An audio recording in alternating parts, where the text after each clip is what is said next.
ગુજરાતમાં બેકાબુ બનેલા કોરોના સંક્રમણને નાથવા કેન્દ્રીય ટીમના 3 સભ્યોએ મુખ્યમંત્રી વિજયભાઈ રૂપાણી અને નાયબ મુખ્યમંત્રી નીતિનભાઈ પટેલ સાથે બેઠક યોજી હતી। આ બેઠકમાં કોરોના નિયંત્રણ, સારવાર, માર્ગદર્શન અને ટ્રીટમેન્ટ પ્રોટોકોલના સર્વેલન્સ અંગે વિસ્તારપૂર્વક ચર્ચા કરવામાં આવી હતી। તેમજ રાજ્યમાં કોમ્યુનિટી ટ્રાન્સમિશન સંક્રમણ વ્યાપકપણે નિયંત્રણમાં રહ્યું છે, તેનાથી આ ટીમે સંપૂર્ણ સંતોષ દર્શાવ્યો હતો। નવી દિલ્હીના નેશનલ સેન્ટર ફોર ડિઝીઝ કંટ્રોલના ડાયરેક્ટર ડોક્ટર સિંઘના નેતૃત્વમાં આ ટીમમાં એડિશનલ ડાયરેક્ટર ડોક્ટર જૈન અને રામ मनोहर लोहिया હોસ્પિટલના ડોક્ટર કૌશિકનો સમાવેશ થાય છે। आज जिस प्रकार से हम लोग यहाँ पर सेंट्रल टीम के माध्यम से गुजरात स्टेट में आए थे, कल हम लोग आए, 2 दिवसीय हम लोगों का दौरा था जिसमें सेंट्रल टीम ने विभिन्न पहलुओं का अवलोकन किया। आज जैसा कि हम सब लोग जानते हैं कि दुनिया में कोविड-19 का संक्रमण जिस तेजी से बढ़ा है और ग्रेजुअली एक के बाद एक देश, आज 216 से ज़्यादा देश इससे संक्रमित हैं और सभी देश अपने अपने क्षमता और स्वरूप के अनुसार और टेक्नोलॉजी के हिसाब से इस संक्रमण को काबू में रखने की कोशिश कर रहे हैं। और इसी कड़ी में आपने जैसे देखा होगा कि हमारे भारत देश में ग्रेजुअली शुरू से ही एक बहुत ही प्लान्ड वे में इस पूरी लड़ाई से इसको एक बहुत ही गवर्नमेंट द्वारा एक प्रायोरिटी देके होल ऑफ गवर्नमेंट अप्रोच से इस लड़ाई को लड़ा गया है। और इसी के फलस्वरूप हमने जो देखा है कि दुनिया में भारत देश का मृत्यु दर और भारत देश में बीमारी के फैलाव का दर, ये दोनों ही एक बहुत ही काबू में रहने वाली एक स्थिति है, जिसके कारण हमको एक समय मिल पाया जिसमें कि हमारी टेस्टिंग क्षमता एक लैब से लेकर 2000 तो 2500 लैब तक पहुंची। और उसी प्रकार हमारी टेस्टिंग स्ट्रेटजीज जो कि बहुत ही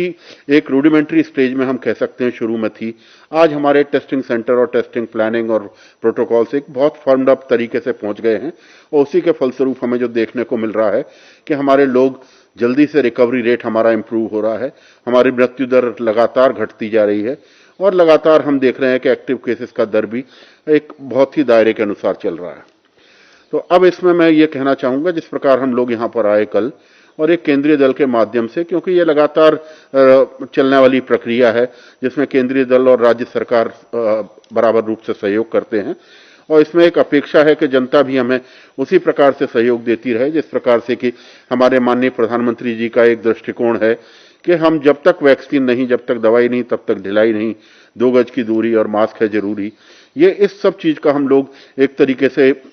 अवलोकन करना और एक तरीके से आपस में इस विषय पर चर्चा करने के लिए यहाँ पर आए थे। मैं यहाँ पर 4-5 चीजों की मुख्य रूप से उल्लेख करना चाहूंगा जो हमने देखा इस दौरान। हम जैसे अहमदाबाद में गए, कॉरपोरेशन के हॉस्पिटल हमने देखे, एक जमीनी स्तर पर हमने ये देखा कि किस प्रकार धन्वंतरी रथ काम करता है, किस प्रकार धन्वंतरी रथ से लगातार हाउस टू हाउस सर्च करने वाली टीम जुड़ी रहती है और टीम को माध्यम से कोविड सेंटर की टेस्टिंग टीम जुड़ी रहती है और जो संक्रमित निकलते हैं उनके कॉन्टैक्ट ट्रेसिंग को आगे बढ़ा के एक हॉस्पिटल के माध्यम से उन सबकी एक उचित चिकित्सा व्यवस्था की जाती है। तो एक तो हमारा ये पहलू था और इस पहलू के तहत हमने बड़ौदा,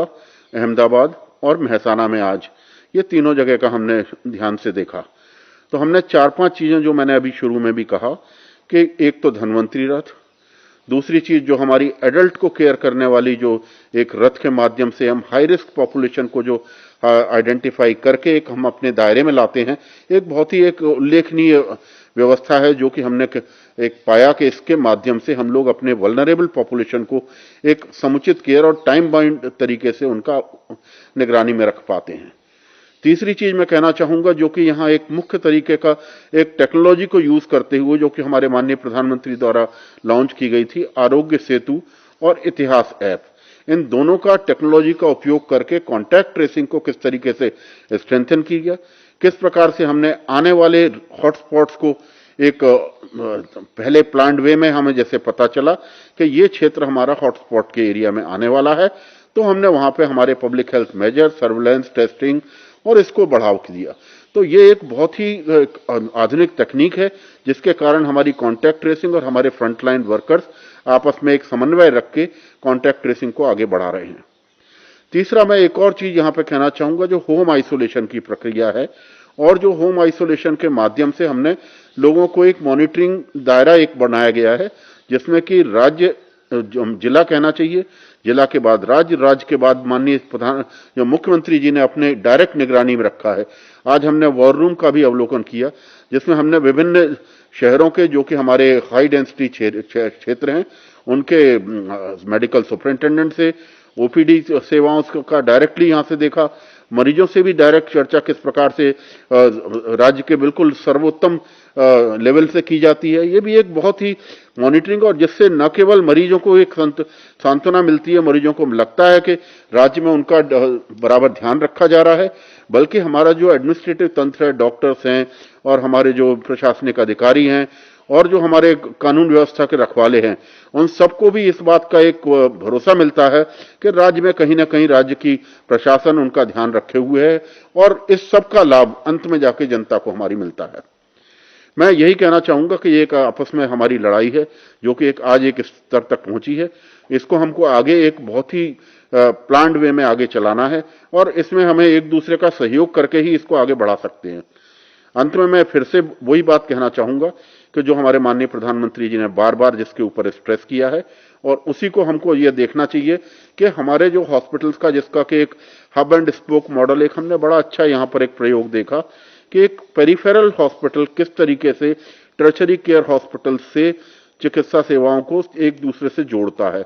जिससे कि मरीज जो हमारे कोविड केयर सेंटर में जाता है वो भी एक टर्शरी केयर के दायरे में आ जाता है। ये एक बहुत अच्छा है और ई संजीवनी के माध्यम से जगह जगह जो रथ यहाँ पर घूम रहे हैं, और वो भी एक मौलिक प्रयोग हम कह सकते हैं जिसने कि हमारी चिकित्सा केयर को इस कोविड के एरा में जन जन तक पहुंचाया है। तो मैं सभी से, जनता से सहयोग करूंगा कि प्रशासन का इसमें कंधे से कंधा मिलाकर साथ दें जिस प्रकार देते आए हैं। और मैंने ये बहुत अच्छा यहाँ पर देखा कि मास्क का भी एक बहुत ही जन आंदोलन के रूप में प्रधानमंत्री जी के संदेश को सबने लिया है और हम लोग इसी प्रकार इस लड़ाई को आगे जारी रखेंगे और प्रशासन और जनता के सहयोग से मुझे पूरा विश्वास है कि हम इस लड़ाई में एक विजयी रूप से आगे आएंगे।